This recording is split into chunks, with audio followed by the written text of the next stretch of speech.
For a second, I was like, wait, was she there? I was like,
Hi everybody, how are you today?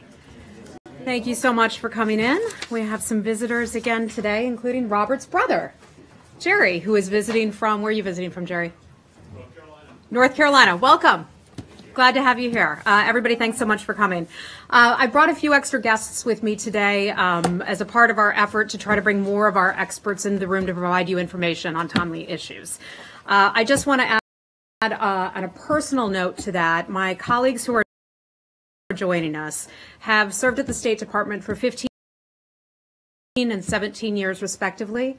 They are both civil servants who have done tremendous work on behalf of the department and the American public.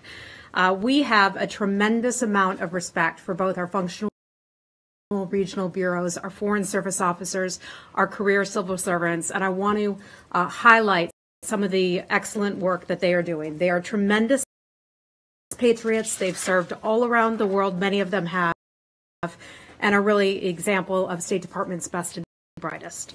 I'd like to start by introducing you today to Jim Walsh. He's the Deputy Assistant Secretary for our bureau, which is called INL.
Aware of that report, so I will have to take it. General, are you?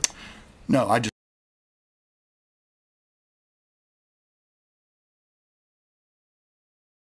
Opioids fueling this crisis produced overseas.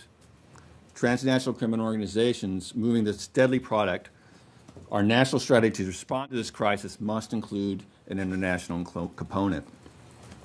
Responding to this crisis is a top priority for the administration, and here at the State Department, we're leveraging our partnerships across the globe to stem the flow of these killer drugs.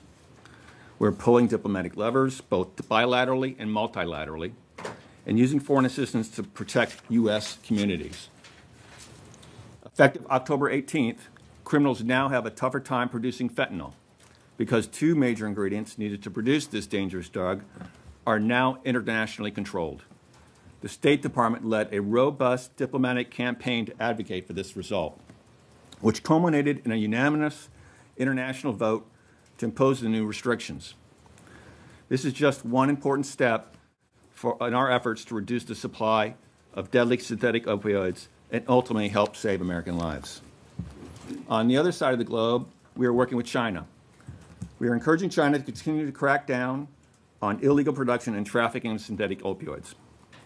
We have made notable progress on this front to date. In March and July 2017, in response to U.S. requests, China agreed to establish new controls on 5 dangerous synthetic drugs, including carfentanil, which you may know is 100 times more deadly and potent than fentanyl. Next week, the State Department, along with our interagency partners at the Department of Justice, will travel to China to take part in a recurring experts-level counter-narcotics working group meeting to further expand this cooperation. We're also using foreign assistance to strengthen Mexico's ability to stop illicit drugs from reaching our border. The INL Bureau efforts on the ground, including building Mexico's capacity to interdict illegal drugs, improve security along our southwest border, and reduce production of heroin and synthetic drugs, and we will take down clandestine drug labs. On December 1st, we'll gather again with not only Mexico, but our northern partner, Canada, who is facing its own serious fentanyl challenge. This will take place at the next North American Drug Dialogue. Beyond the supply side work, our international drug demand reduction programs are discovering new approaches that are being adopted by U.S. state and local prevention and treatment professionals. INL has developed a scientifically grounded, evidence-based, universal curriculum for both treatment and prevention. This will head off and break the chain of addiction in a more effective manner. Our overseas demand reduction tools and global research will also help address the opioid crisis domestically. The bottom line is this: we at the State Department are moving forward and are full aware of the gravity of this crisis.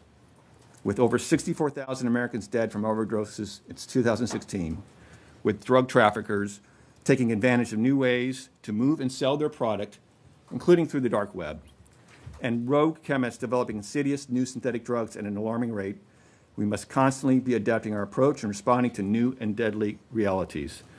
This challenge is a dire one, and it will continue to be a top priority for the department.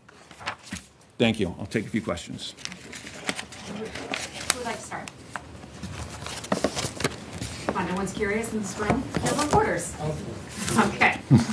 Saeed, is that you? Take a shot at it. How are you coordinating your effort with, let's say, countries such as your allies like Egypt and so on, where there's an emerging problem similar to yours? Sure. We, as I said, we worked in the multilateral and bilateral arena. Through the multilateral arena, we meet on a regular basis in the International Narcotics Control Board. And we also work in a bilateral through our embassies. Through our drug demand reduction programs, we're also collecting a lot of information to gather an appreciation of how dangerous this fentanyl in particular is occurring throughout the world. Our statistics are not there, but we are getting evidence that it is reaching a lot of other countries as well. And so through the collection of information and sharing of our techniques for drug demand reduction, we're working with them. Would that be security agency to security agency coordination or at the diplomatic level? How is Mostly diplomatic, with Egypt in particular. Okay, we'll take one more question. Thank you so much. Regarding the Carmen Maria Rodriguez Radio Marti, would you say that it's coming from abroad, or is this home elaborated? What would the major supplier be? The major supply of the heroin, as you heard from our president, is coming from Mexico. In fact, DEA estimates about 90%. Of the fentanyl, the vast majority of it does come from China. And what we are seeing is that it's either being trafficked through Mexico and being combined with the heroin, or it's being directly shipped to the United States via mail. Thank you so much. Okay, thank you. Thank you, sir. Appreciate it. And thank you for your expertise and your time. I'm glad to have you. Next, I would like to introduce you to one of our other Deputy Assistant Secretaries. Come on up here. This is Scott Busby. Scott works for our DRL Bureau, which is Democracy, Human Rights, and Labor. He's here to talk about the DPRK, North Korea. Today, consistent with the North Korea Sanctions and Policy Enhancement Act of 2016, the State Department has released its third report on North Korea human rights abuses and also censorship. In conjunction with the report, the Department of Treasury sanctioned persons and entities identified in this report. And our Deputy Assistant Secretary, Mr. Busby, will talk a little bit about that and take a few of your questions, and then I'll start the regular briefing. So go ahead. Thank you, Heather, and good afternoon, everyone. Today, as part of our continuing efforts to promote accountability for North Korean officials, as Heather said, we're releasing our third report on serious human rights abusers from the DPRK. And this report identifies 7 individuals and 3 entities as responsible for serious human rights abuses or censorship in North Korea. In conjunction with the report, the Treasury Department has added these 10 North Korean individuals and entities to the specially designated nationals and blocked persons list. Both actions are consistent with the North Korean Sanctions and Policy Enhancement Act of 2016. Like the 2 prior reports, this report shines a spotlight on serious human rights abuses committed by the DPRK regime, including extrajudicial killings, forced labor, torture, prolonged arbitrary detention, as well as rape, forced abortions, and other sexual violence. In particular, this report focuses on the many human rights abuses that underwrite the regime's weapons program, including forced labor, re-education through labor camps, and overseas labor contracts. Thousands of North Koreans are sent abroad every year to work in slave-like conditions, earning revenue for the regime. The government also deploys security officials abroad to monitor the activities of North Korean citizens and to forcibly repatriate individuals who seek asylum. This report includes individuals and entities responsible for these types of abuses. With these efforts, we aim to send a signal to all DPRK government officials, particularly prison camp managers and mid-level officials, that we can and we will expose human rights abuses and censorship in the DPRK, and that these individuals will suffer consequences for such actions. Thank you very much. Any questions? Yes, ma'am. Go ahead. Kylie, go right ahead. I have a quick question. There's one individual on the list who's based in China at the Consul General in Sangyang. I'm not sure how to pronounce that. But what do you expect China to do as a result of the U.S. Pointing to this individual? Do you expect them to take action against them? What's the expectation? This individual was included in the report because of his responsibility for facilitating the return of North Korean asylum seekers to North Korea. His case has been raised with China. I don't want to speak for what China may or may not do with this case, but we've brought it to their attention. What are the possibilities for what they might do? Oh, the range of possibilities, right, including expelling from the country. Jen. Thank you very much. Regarding North Korean human rights abuse, do you expect North Korean leader Kim Jong-un bring into ICC, International Criminal Court, for abuse? Well, a decision like that is obviously not one that the U.S. government takes. That's a decision that can be taken by any number of other entities. So again, I don't think I can speak for what those entities may or may not do with regards to Kim Jong-un. Can you give us an estimate of what assets are actually frozen as a result of the sanctions that were announced by Treasury today? Are there any significant assets falling under U.S. jurisdiction that have actually now been frozen as a result of their acts? I'd have to refer you to our Treasury Department for that sort of information. I don't have those sorts of details. And just one follow-up on the question about potential sanctions. If you don't know or can't tell us what kinds of action China might take, and you don't know, in fact, whether China will actually take any action, why is there any reason to believe that there will be any accountability for the individual that you've identified, or any consequence? Again, the report is just out today. We have communicated the results of this report, the data in this report, with the Chinese and with other governmental authorities in the region. It's now up to China to decide what to do with it. Have they ever previously acted against a North Korean official who has been similarly identified? This is the first such individual mentioned in a report like this. But surely you've raised other issues with yeah, them in the past. I don't know off the top of my head. I couldn't tell you. I couldn't tell you off the top of my head, but we could get back to you. Great. It'd be interesting to know if they ever have acted. Abby from NBC News, final question. I wanted to ask, I believe that this is not the first time you have decided to target mid-level officials within the North Korean government, and I believe the philosophy was the idea that people would feel a different level of responsibility on that mid-level position. Have you seen any effect by undertaking that, targeting that particular level of people within the North Korean government? So very hard to get information out of North Korea, but we have heard from defectors that they have seen policy changes, and in some cases, the harshness of their treatment has been lessened. They have said as a consequence of sanctions such as these. So we have heard that from defectors. Thank you so much. Deputy Assistant Secretary Scott Busby, thank you for coming in.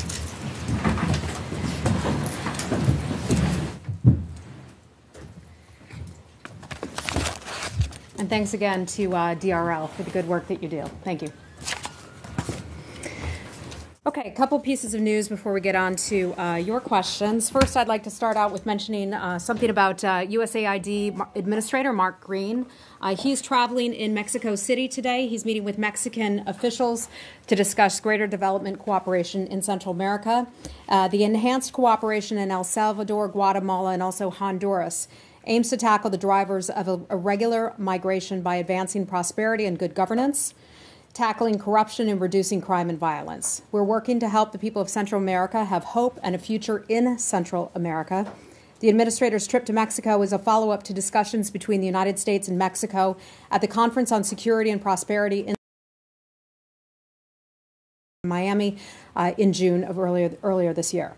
While in Mexico City, Mr. Green will also visit the sites where USAID assisted in urban search and rescue efforts and conducted structural assessments following the devastating earthquake on September 19th, 2017.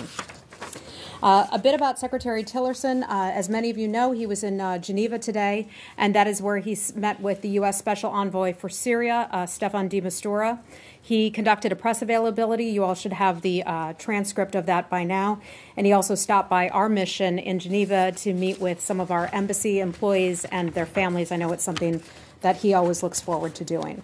In addition to that, he made his inaugural trip to India as Secretary of State yesterday, and that is where he met with Prime Minister Modi, Minister of External Affairs Swaraj, and National Security Advisor Ajit Doval. U.S. and Indian officials discussed strengthening U.S.-India partnerships, India's leadership on peace and security in the Indo-Pacific region, and India's vital role in the administration's South Asia strategy. The Secretary also highlighted the upcoming Global Entrepreneurship Summit, which will be co-hosted by the U.S. and India in Hyderabad in November. In all of his meetings, the Secretary emphasized that U.S. and Indian relations are strengthened by the core bond of our two countries, the values of individual liberty and rule of law. And our president has said, quote, the future of our partnership has never looked brighter. Finally, an issue I know you all are very interested in, and that is with regard to legislation going to Capitol Hill on countering Russian influence in Europe and Eurasia Act of 2017. So I have an announcement for you on that today and want to provide you with an update. Our Deputy Secretary, John Sullivan, just had a good conversation with Senator Corker. This took place at 2:30 this afternoon today. He updated him on our progress, and so I want to let you know where we are right now. In accordance with Section 231 of the Act, Secretary of State Rex Tillerson has authorized the Department to issue guidance to the public specifying the persons or entities that are part of or operating on behalf of the defense or intelligence sectors of the government of the Russian Federation. What that means is that Secretary Tillerson has signed off on this and is now being held by Capitol Hill.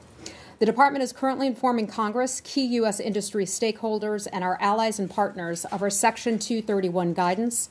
We expect to post the full public guidance on state.gov shortly. I don't have a lot of more detail to provide you right now that I can share at this point because a lot of these conversations are still ongoing between Congress, industry, allies, and also partners. I know there's a lot of interest in the issue, so just wanted to come out today and provide that update for you. With that, I would be happy to take your questions. Josh, you want to start? Yeah, why don't we start right there? Okay.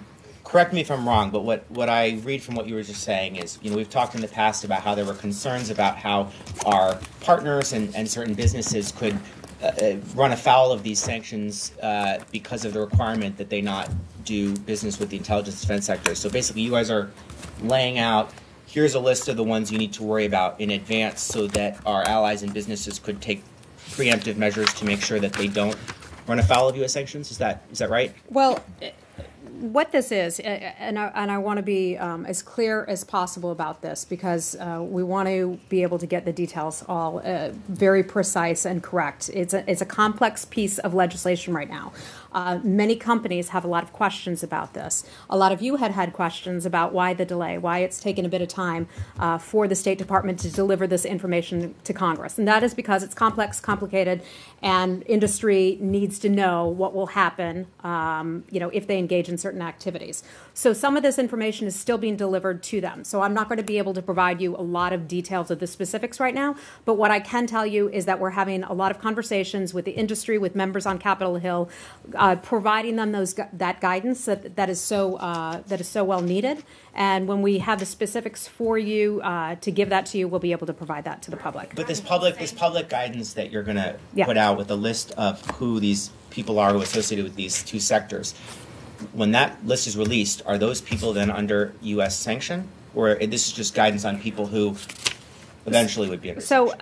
Under the Act, and some of this has to do with legislation, so I'd have to refer you to the Hill for some of this. But beginning January 29th, 2018, the Act requires the Secretary to impose certain sanctions on persons or entities that knowingly engage in significant transactions with a person or entity that's named on the list. So we've not provided that list publicly. We will do that after we have a chance to communicate with our partners and allies and the companies and also Capitol Hill on that. And when we have that list, we'll be sure to let you know what it contains. But at the point when that's published, is there a period of time in which people could stop doing business with them? I would have to go back and double check with you. I'm not our sanctions expert.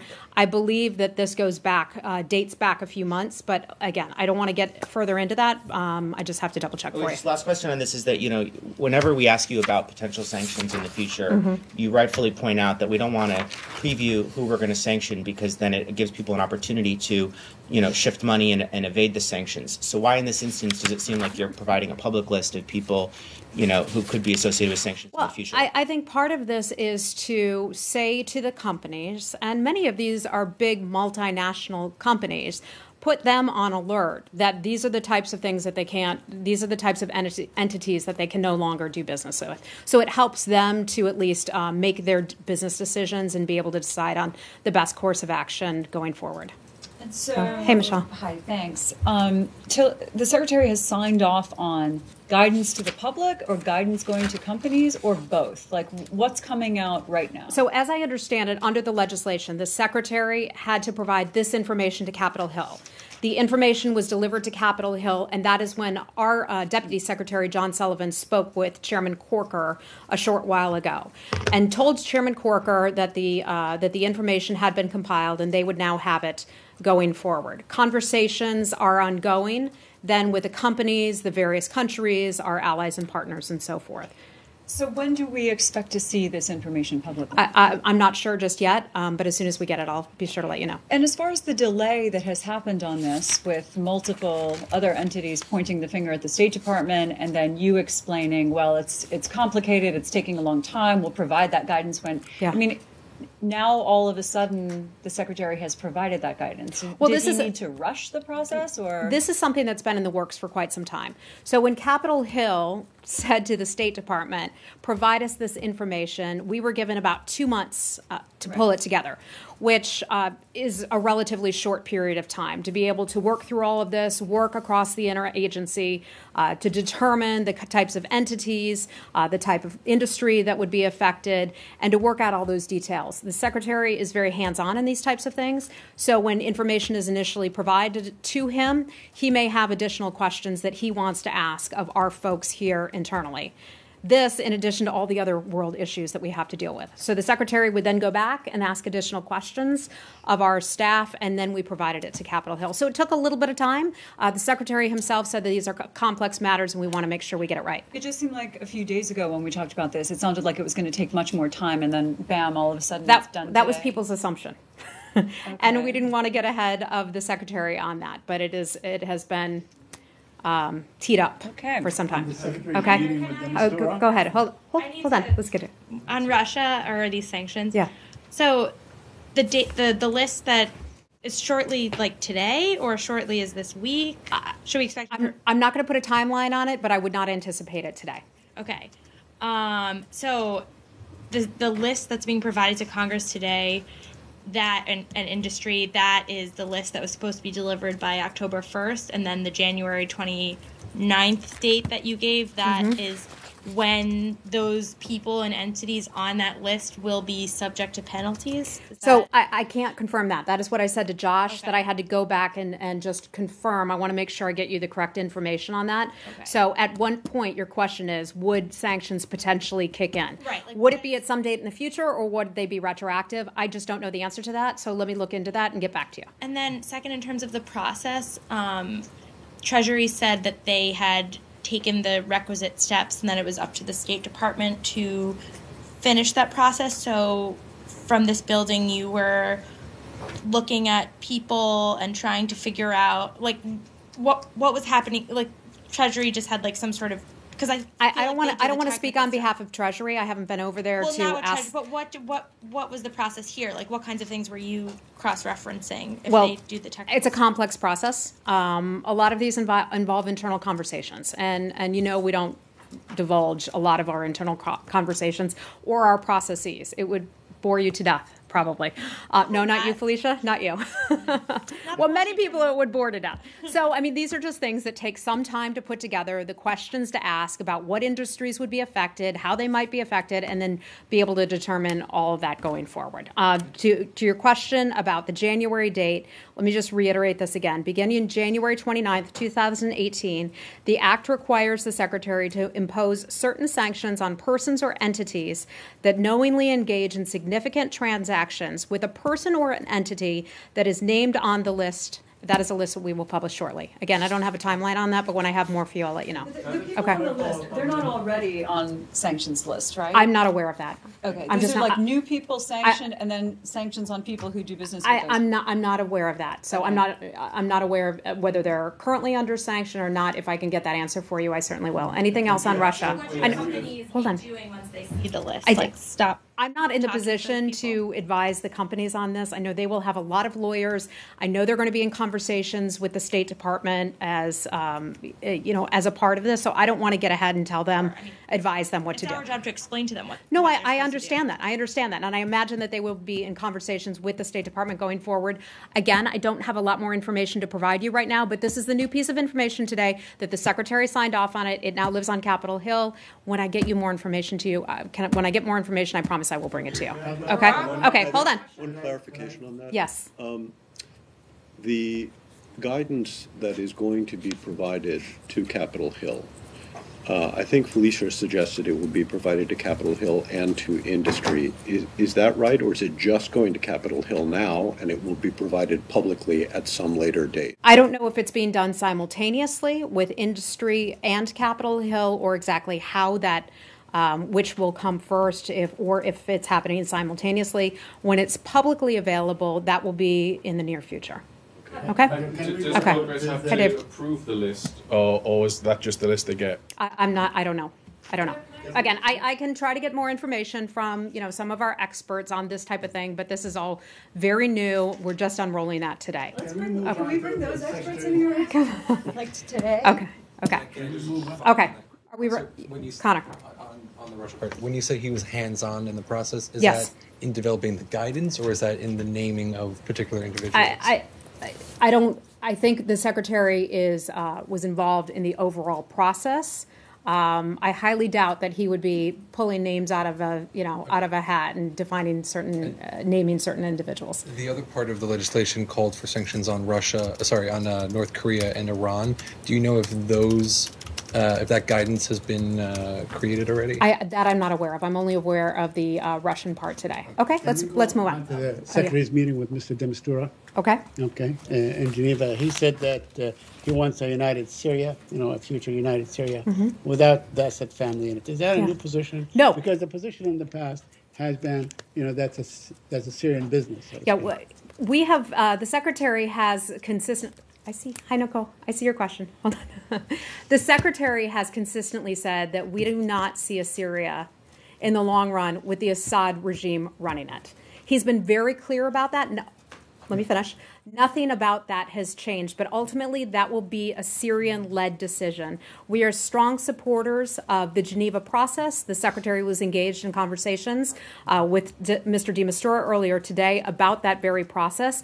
We are a long way off from getting to the table with that, but we continue to support that process. We do not believe that the Syrian people will want Bashar al-Assad, the killer of women, of children, of innocent civilians, over and over again, who gassed his own people. We do not believe that the Syrian people, in the end, will find that they want that man, that family, that regime to continue running its country. Right. We believe that process will take care of itself through a political process when we can finally get there. First, we need to keep pushing for a de-escalation of the conflict, and we've been somewhat successful in that. And of course, just to underscore once again the significance of taking away Raqqa from ISIS. Okay, yeah, I'm not broaching the subject of moral ground. I'm saying that the Geneva process calls for transition and calls for negotiations and so on, and the government, the Syrian government, is part of that. There's been no backing away from that process, is there? There has been no backing away from the Geneva process? The point that were, articulated in Geneva 1, I believe, which calls for a transition and negotiation under the auspices of we remain fully committed to the Geneva process, as do many other countries as well. Okay? All right. On Iraq, you've called for an end to the fighting between Iraqis and Kurds, and the Kurds have accepted that. Baghdad has ignored you, and today it launched a major attack. The Security Council then called for immediate dialogue, but Secretary Tillerson in Geneva, in the press conference you referred to, only offered to assist the two parties in negotiating. So the UN statement is stronger than yours. Does that bother you? Do you think you're doing enough? I've not seen the UN statement. What I can tell you is that we are close friends, as you well know, Lori. I know you are very passionate about our Kurdish friends. We are good friends with the Iraqi government. We are good friends with the Kurds. I'll once again say that our men and women have fought and died alongside both. They are all Iraqis, Iraqi Kurds, and Iraqis from the federal government, if you will.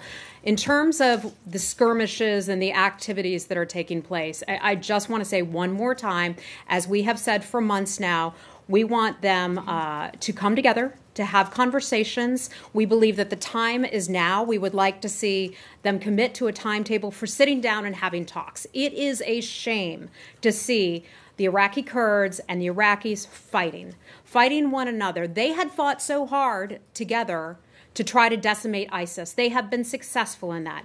That is why we cautioned against the referendum, because we knew that both of these groups of individuals would be taking their eye off the true fight right there, and the true fight is ISIS. And so we would call upon both parties right now, Mr. Barzani and Mr. Abadi, to come together and have those conversations about coordinating military activities and trying to restore calm. I want to mention to you today that the Secretary did have a conversation with Mr. Barzani. You know, in the past, he has visited with Mr. Abadi. That took place earlier this week. He's had recent phone calls with him as well. The Secretary in Geneva referenced his call with Mr. Barzani today. Could you give us any more details about that? Unfortunately, the Secretary doesn't always provide all the details of his calls, the diplomatic conversations. But based on previous conversations, I can tell you that he certainly would have said, coordinate your military activities, restore calm, sit down, and have some talks together. I think that's a message for Mr. Abadi. But I have a second follow-up question, which has to do with what's going on in Kirkuk. Okay. One of the things is that Abu Mahdi al-Muhandis, the head of Kataib Hezbollah, whom Treasury designated a terrorist in 2009 for attacking U.S. and Iraqi troops, has just opened a recruiting station in Kirkuk. Do you have a comment on that? Yeah, so I saw that report earlier. You're correct. He is a terrorist. I cannot confirm that report, but I would have to say if that report is correct, we hope his recruitment efforts fail miserably. Does it bother you that he is part of the PMF and technically part of the Iraqi government and otherwise supported by Iran, and maybe the Iraqis should take action against him? He is a terrorist, and beyond that, I'm just not going to go beyond that. Okay, it's clear that he is a terrorist. Okay, go ahead.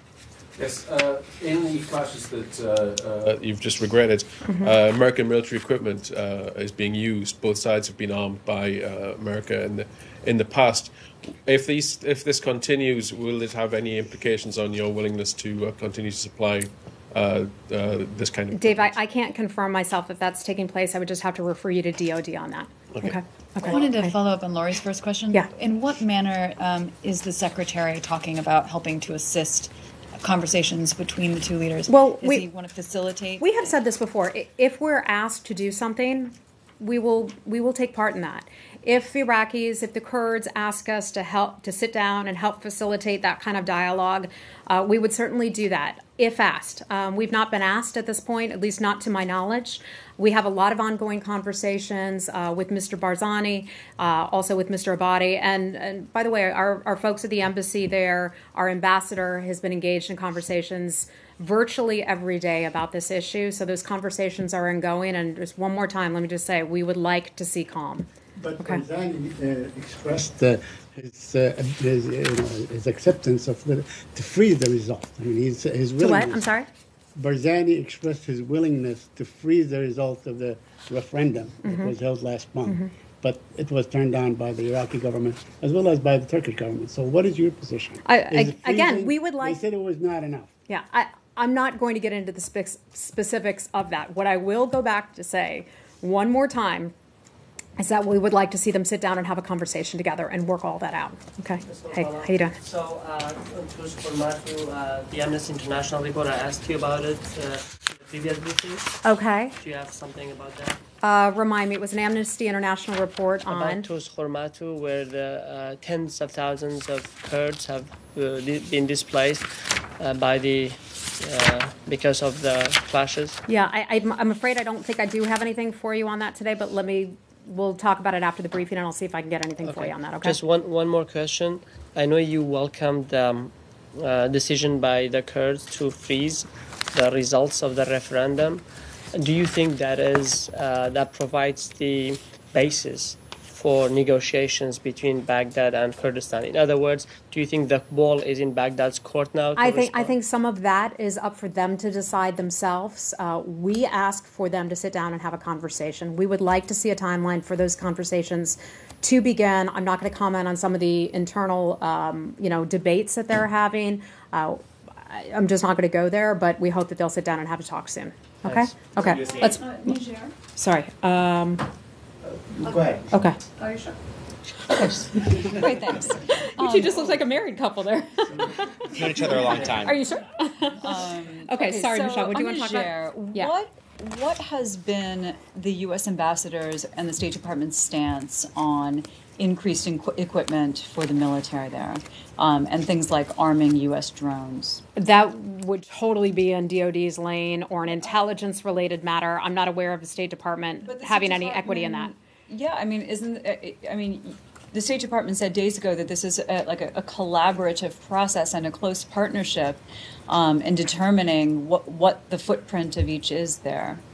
Collaborative partnership between state and DOD, and when there is a dispute or a disagreement, it's elevated to both secretaries. So, can you say whether there were? I'm sorry. Was there a statement that came out related to that? Yeah. Okay. I'm not don't have that in front of me. I've not seen that, but what I can tell you is that we obviously, Secretary Tillerson has a close relationship with Secretary Mattis. They coordinate closely on things, but whether or not the State Department has a role in determining whether or not drones should be armed or not, I don't think that's in our lane, and that's why I just refer you to DOD. Well, respectfully, there is like a collaboration there. So we were told by the State Department that when there's a disagreement, when state disagrees with something that DOD wants, when that request is made and they don't agree on it, then that issue is elevated to the secretaries of both the State Department and Defense. So do you know whether... Michelle, I'm just not, I'm to be frank with you, I'm not aware of that, so I can look into that for you and see if I can get you an answer. I'm just not personally aware of any conversations taking place between the State Department and DOD on that particular matter. If you have another question, Niger, I can try to answer it for you.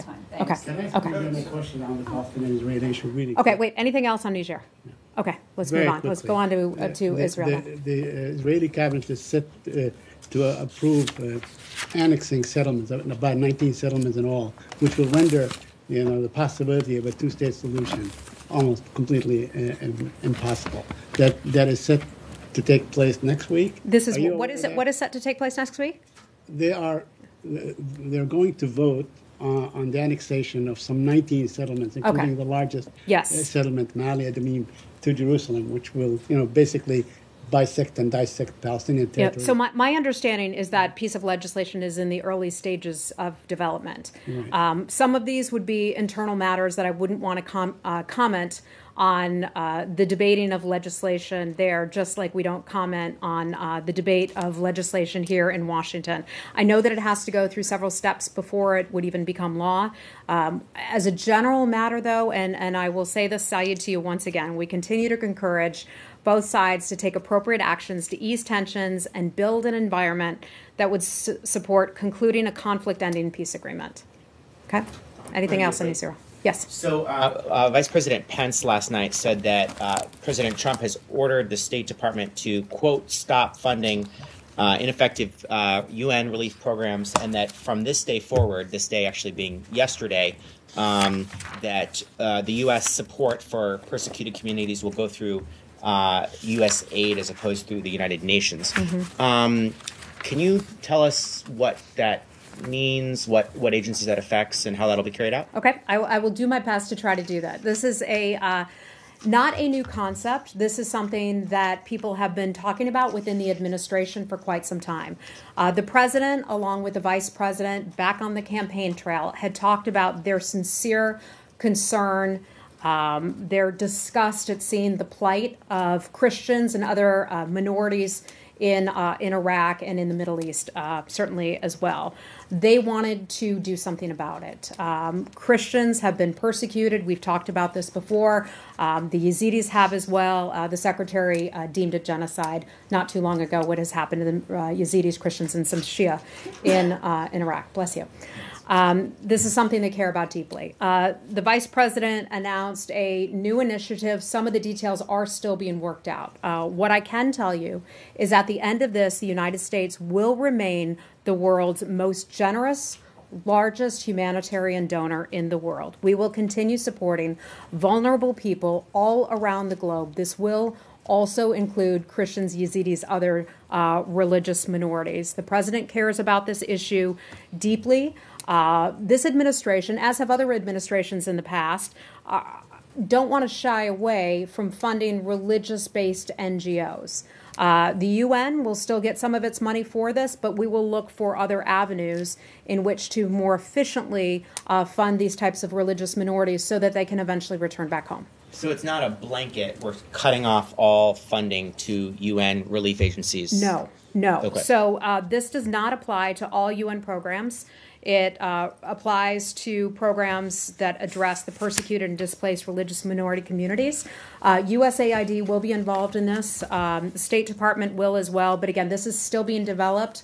I don't want to speak on behalf of the vice president, but I know that this is something personally important to him and to the administration overall. So he highlighted and underscored what many of us know was a terrible problem. When you look at Syria, for example, and they had 1.5 million, I believe it was, Christians living in Syria, and now that number is 500,000. Actually, I think it was 1.2 million, and now it's 500,000. I mean, that's horrible. It's horrible that people of any particular faith would be forced out of their communities as a result of terrorism. So I think one of the ways I want to handle this is to efficiently be able to get the money to different NGOs and groups that the U.S. government feels can best help them. So to that end, is the focus on persecuted Christians a result of like some type of, review that determined that Christians are disproportionately marginalized worldwide, or is there an allegiance with sort of Christians in the United States and the background particularly of our vice president? Well, I think we have seen what has happened to the Christians, what has happened to the Yazidis and others, Yazidis being a much smaller population base, but watching what has happened there, watching the crucifixions, watching the beheadings and all of that, horrific and unimaginable. And I think the vice president just wanted to underscore and highlight to these communities, these persecuted communities, and you've all seen the videos of some of these ancient churches and monasteries and everything being absolutely destroyed. People cannot practice their faiths out in the open. That, of course, is not a problem that's limited to the Middle East. It's a problem that happens around the world, but this is something that the vice president was focused on and the administration cares deeply about. Okay. In Iraq, the place where Christians found refuge was in the Kurdistan region. You're right. You are absolutely right. And without the Kurds, many of those families would eventually not be able to come home because the Kurds were a huge part of fighting alongside the de-ISIS coalition and U.S. forces to be able to protect those persecuted communities. And we will never forget what the Kurds have done in order to do that. But Lori, I just want to be clear why we had not supported the referendum and go back to this one more time. We saw that it would take the fight off of ISIS. And it certainly has, because now we talk about skirmishes between the Kurds and the central government of Iraq. We talk about those types of things, and it's taken the focus off ISIS. We would like for those persecuted communities to be able to go back home. But I just want to say one more time how much we honor the work that the Kurds have done in order to make that happen. Well, to tell the Shiite militias that are attacking the Kurds in the name of an extreme form of Islam to stop it, or we're going to do X, Y, Z, and you have many XYZs in your toolkit, would be one effective way to help protect those Christians in Kurdistan. I think the secretary has addressed that. Okay, Nicole, I know you're back there and you've been so patient. Nicole, how are you? Small follow-up question on the Russia sanctions. Oh gosh. Okay. It's an easy. I thought we were done with Russia sanctions. No, okay. I just want to know. You've sent this list to Congress and notified them. Has there been any outreach to the Russians to let them know? I'm not aware of that at this point. Okay. Okay. Anything else? Okay. Anyone want to talk? Let's go to the Asian region because we haven't done it. Okay. Follow up on Josh's question. Okay. Hold on. We'll get back to Asia. Let's finish out with this. So, Arshad, so nice to see you. Josh's question Yes. was if you had conducted an analysis and if this policy was the result of such an analysis that Christians are disproportionately victimized by violence. And I didn't hear a clear answer to that. Was there an analysis that made you conclude that you needed that Christians were disproportionately victimized and therefore you needed to find better ways to get money to them? We know that through some of the programs for UNDP, that not all of the money has efficiently been put to use to help some of those families be able to return to their homes. We recognize that this is also a global problem, not just a problem specific to this area. I don't want to speak on behalf of the Vice President, so I would refer you to his office, but as this policy gets further put together and eventually implemented, I'll be able to answer more questions for you on that. My question is, and I think it was Josh's question, is obviously there's inefficiency in all kinds of things. Mm-hmm. Money doesn't necessarily get to the right people at the right time in the right place. The question, though, is whether this group of people is explicitly, and it may well be the case, but it would be good to know if the U.S. government actually made an analysis to figure out if there was a particular disproportionate unmet need here or not. I think it very clearly there is a need. No, it's a disproportionately unmet need. There are lots of needs. Compared to what other religious any groups? Other ethnic group, any other group. I don't know that the U.S. government sat down and took a look at, Christians versus some other group and whether there was a disproportionate need in Iraq versus another country. I will try to see if we have some kind of analysis for you. But very clearly, Arshad, I think anybody in this room, anybody who's even remotely curious, recalls having watched the news and recalls having watched what happened to Christian Yazidis and other religious minorities in Iraq and in that part of the region. And you may not, like the idea of focusing on this, but it is clear that these people could not practice their faith. It is clear that they were persecuted. The secretary, after much deliberation and our full legal process by our good folks at DRL, you heard from earlier today, they determined that those groups faced genocide. And because they faced genocide, we would like to be able to help create safe conditions so that they can eventually return to their homes. We're trying to find the best way of going about it and have just seen a window for being able to determine that some of this money could go back to helping those people get back home safely through some NGOs. It's as simple as that. When I get more details for you, I will certainly let you know, but we've got to move on from this. Please don't make presumptions about what I think based on questions that I have. Okay. Hi. Let's. Hi, Nike. Hi. How are you? Just kind of follow up. So is this shift of the funding only referring to Christians in the Middle East? You mentioned other minorities as also included. Does that include other religious minorities? I think different parts of the world, we would look at handling different situations differently. For example, when you look at the Rohingya in Burma and how many of them are having to leave Burma and go to Bangladesh. We have provided $104 million in 2017 alone to help those people get to safety at this point. Unfortunately, they're not at the point where they could start to return home yet, as you well know. The situation on the ground is still very unstable.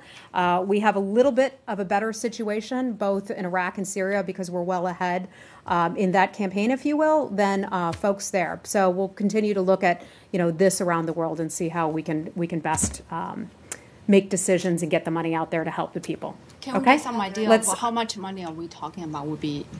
I think we're taking a look at what pots of money that we have right now, and then we'll be able to determine how much could go to that. I just don't know an exact figure for you yet. Hi. Shirley from CCTV. Recently, we know the Communist Party of China unveiled a new leadership. Xi Jinping was elected as General Secretary of CPC. Central Committee. Do you have any comments on that? Certainly we saw that the Communist Party Congress and the result of that was extraordinary. That's something that the president said. We have obviously a relationship with China. The president, I know, looks forward to his visit to China. Secretary Tillerson will be assisting the president, if you will, on that trip, and we look forward to having additional conversations with China. Does this podium notice that President Xi Jinping delivered a speech at the start of 19th Party Congress, and he said socialism with China has entered a new era. So how do you see U.S.-China relations under China's new leadership? Yeah. So, with every nation around the world, we don't always have areas where we agree on everything. With regard to China, one of the things that we speak about is not only human rights and respect for that, we talk about free speech. Something that is very important to us here as Americans. So we certainly have areas of disagreement. We would like China to do more on the issue of North Korea. We can have those conversations. Often those conversations are had privately, but those conversations continue. We will continue to work with China, certainly a major world power, and we will have areas where we will work together. And then we'll have areas of differences. And an area of difference that I imagine the president will be talking about with his counterpart will be trade imbalances as well. Alicia, hi. NBC reported yesterday, this is on North Korea, that Ambassador Joseph Yoon has been frustrated with communications with the White House in communicating the urgency of diplomacy. And I was wondering if you have a comment on this. He reportedly said that the White House has handicapped diplomacy. So what does this mean? Is the State Department on the same page with the White House? The State Department is on the same page with the White House. Ambassador Yoon has served here at the State Department with great distinction. Ambassador Yoon has been advancing our peaceful pressure campaign since the very day that the president took office, since January 20th or 21st. Ambassador Yoon is highly regarded by the Secretary of State, as many in this building. You all recall that Ambassador Yoon was the one who was called upon to fly over to North Korea to bring home Otto Warmbier. So since day one, he has advanced administration priorities. The priorities in our peaceful pressure campaign, something that was set by this administration, by the president, and we've been pushing forward just to implement that. So Ambassador Yoon has our full backing. And then one more on the Asia trip. U.S. Ambassador to the Philippines, Sung Kim, said that President Trump will not be attending the East Asia Summit this year. So doesn't this contrast with the administration's goal to remain engaged with East Asia? I don't have anything for you on that. I'd have to refer you to the White House for anything on the president's specific schedule. But I can sure tell you, we have spent a lot of time in the region. The president is going over there next week, I believe it is. The secretary will be accompanying the president on that as well. Our deputy secretary, John Sullivan, just returned from South Korea as well as Japan. It's an area we have spent an awful lot of time. We've invested a lot of time in that, and we have a strong relationship with many of those countries, as you well know. And I know you might not have it, but if you get a chance, can you tell us who will be leading the U.S. delegation instead of the president? Again, I'm not confirming if the president is or isn't going. I just don't have the information on that. I'd have to refer to the White House. If the State Department has a significant role in that, I'll certainly let you know. Okay. Hey, how are you? Good. The State Department has till next Wednesday to report to Congress on whether North Korea should be redesignated state sponsor of terror. Has any determination been made on that? And if not, what information is the Secretary still debating to make that determination? I know a lot of people are interested in that issue. Will North Korea be designated as a state sponsor of terror? Secretary Tillerson had addressed this somewhat when we talked about Otto Warmbier. He said that we will hold North Korea accountable for his unjust imprisonment, and as we, of course, extended our condolences to the family and always do every time we talk about this. Just to be clear, as a matter of law, for any country to be determined to be a state sponsor of terror, the Secretary of State has to determine that the government of that country has repeatedly provided support for the acts of international terrorism. This is a very technical legal thing. I think you're all aware of that. The designations are made after careful review of all the available evidence to determine if a country actually meets that statutory standard. It's a statutory standard. I know we are constantly reviewing all information on countries of interest such as that, but I just don't have any specific decisions for you just yet. It's an ongoing process. Do you anticipate, though, that by that congressionally mandated deadline, one way or the other, there will be a decision? I'm not sure. I just don't want to get ahead of any decisions the Secretary could potentially making. We've got to wrap it up, guys. Hold on. Ilhan, you got something? On Turkey. Yes, sir. Quick question. There are reports on the pro-government media in Turkey that the third U.S. consular officer or worker, now there is some kind of arrest warrant for him. Do you have any confirmation for this third worker? On U.S. consulate in Istanbul. He's one of our employees, one of our locally employed staff. Is that what Yes. you mean? So I don't think I have any fresh details on that, if that is in fact the case. Give me just 1 second here.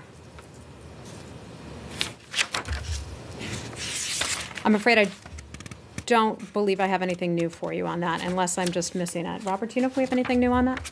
No. Okay, we do not. Sorry, Ilhan. There is a letter from 14 senators from Congress about this visa suspension with Turkey. They are asking some kind of alteration for that. Do you have anything for visa suspension policy going forward? I can only tell you with regard to the suspension of visas with Turkey that we continue to consult with the government of Turkey. We've had a lot of conversations with them about this, sort of visa impasse, if you will. I just don't have any new developments for you on that. Thank you. Okay. Guys, we got to go. Thank you. I'm sorry. Thanks, everybody.